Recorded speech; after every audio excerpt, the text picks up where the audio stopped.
सावन सोमवार की व्रत कथा।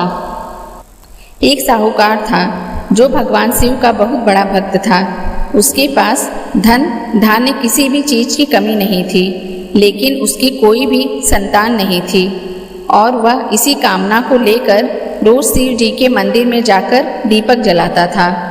उसके इस भक्ति भाव को देखकर एक दिन माता पार्वती ने शिव जी से कहा कि प्रभु, यह साहूकार आपका परम भक्त है, इसको किसी बात का कष्ट है तो आपको उसे अवश्य दूर करना चाहिए। शिव जी बोले कि हे पार्वती, इस साहूकार के पास पुत्र नहीं है, यह इसी से दुखी रहता है। माता पार्वती कहती हैं कि हे ईश्वर, कृपा करके इसे पुत्र का वरदान दे दीजिए। तब भोलेनाथ ने कहा कि हे पार्वती, साहूकार के भाग्य में पुत्र का योग्य नहीं है। ऐसे में अगर इसे पुत्र प्राप्ति का वरदान मिल भी गया तो वह केवल 12 वर्ष की आयु तक ही जीवित रहेगा।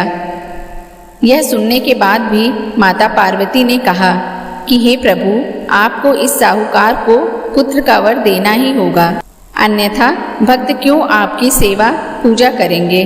माता के बार बार कहने से भोलेनाथ ने साहूकार को पुत्र का वरदान दिया, लेकिन यह भी कहा कि वह केवल 12 वर्ष तक ही जीवित रहेगा। साहूकार यह सारी बातें सुन रहा था, इसलिए उसे न तो खुशी हुई और न ही दुख। वह पहले की ही तरह भोलेनाथ की पूजा अर्चना करता रहा। उधर सेठानी गर्भवती हुई और 9वें महीने उसे सुंदर से बालक की प्राप्ति हुई। परिवार में खूब खुशियां मनाया गया, लेकिन साहूकार पहले की तरह ही रहा और उसने बालक की 12 वर्ष की आयु का जिक्र किसी से भी नहीं किया। जब बालक 11 वर्ष की आयु का हो गया तो एक दिन साहूकार की सेठानी ने बालक के विवाह के लिए कहा, तो साहूकार ने कहा कि वह अभी बालक को पढ़ने के लिए काशी जी भेजेगा। इसके बाद उसने बालक के मामा जी को बुलाया और कहा कि इसे काशी पढ़ने के लिए ले जाओ और रास्ते में जिस भी स्थान पर रुकना वहाँ यज्ञ करते और ब्राह्मणों को भोजन कराते हुए आगे बढ़ना। उन्होंने भी इस तरह करते हुए जा रहे थे कि रास्ते में एक राजकुमारी का विवाह था। जिससे उसका विवाह होना था वह एक आंख से काना था। तो उसके पिता ने जब अति सुंदर साहूकार के बेटे को देखा तो उनके मन में आया क्यों न इसे ही घोड़ी पर बिठाकर शादी के सारे कार्य संपन्न करा लिए जाए। तो उन्होंने मामा से बात की और कहा कि इसके बदले में वह अथात धन देंगे, तो वह भी राजी हो गए। इसके बाद साहूकार का बेटा विवाह की बेदी पर बैठा और जब विवाह कार्य संपन्न हो गए, जाने से पहले उसने राजकुमारी के चुंदी के पल्ले पर लिखा कि तेरा विवाह तो मेरे साथ हुआ, लेकिन जिस राजकुमार के साथ भेजेंगे वह तो एक आंख का काना है। इसके बाद वह अपने मामा के साथ काशी के लिए चला गया। उधर जब राजकुमारी ने अपनी चुनरी पर यह लिखा हुआ पाया तो उसने राजकुमार के साथ जाने से मना कर दिया। तो राजा ने भी अपनी पुत्री को बारात के साथ विदा नहीं किया। बारात वापस लौट गई। उधर मामा और भांजे काशी जी पहुंच गए थे। एक दिन जब मामा ने यज्ञ रचा रखा था और भांजा बहुत देर तक बाहर नहीं आया तो मामा ने अंदर जाकर देखा तो भांजे के प्राण निकल चुके थे। वह बहुत परेशान हुए, लेकिन सोचा कि अभी रोना पीटना मचाया तो ब्राह्मण चले जाएंगे और यज्ञ का कार्य अधूरा रह जाएगा। जब यज्ञ संपन्न हुआ तो मामा ने रोना पीटना शुरू किया।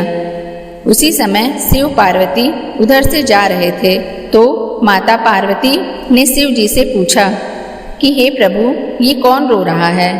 तभी उन्हें पता चलता है कि यह तो भोलेनाथ के आशीर्वाद से जन्मा साहूकार का पुत्र है।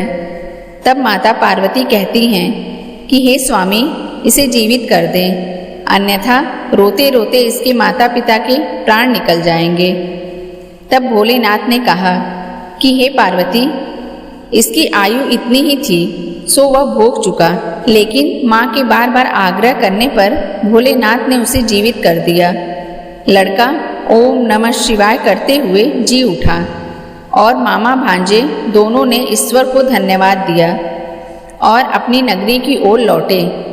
रास्ते में वही नगर पड़ा और राजकुमारी ने उन्हें पहचान लिया। तब राजा ने राजकुमारी को साहूकार के बेटे के साथ बहुत सारे धन धान्य के साथ विदा किया। उधर साहूकार और उसकी पत्नी छत पर बैठे थे। उन्होंने यह प्रण कर रखा था कि यदि उनका पुत्र सकुशल न लौटा तो वह छत से कूदकर अपने प्राण त्याग देंगे। तभी लड़के के मामा ने आकर साहूकार के बेटे और बहू के आने का समाचार सुनाया, लेकिन वे नहीं माने तो मामा ने शपथ पूर्वक कहा। तब तो दोनों को विश्वास हो गया और दोनों ने अपने बेटे बहू का स्वागत किया। उसी रात साहूकार को स्वप्न में शिव जी ने दर्शन दिया और कहा कि तुम्हारी पूजा से मैं प्रसन्न हूँ। आज के बाद जो भी सोमवार व्रत में उनकी इस कथा को पढ़ेगा उसकी सभी मनोकामनाएं मैं अवश्य पूर्ण करूँगा।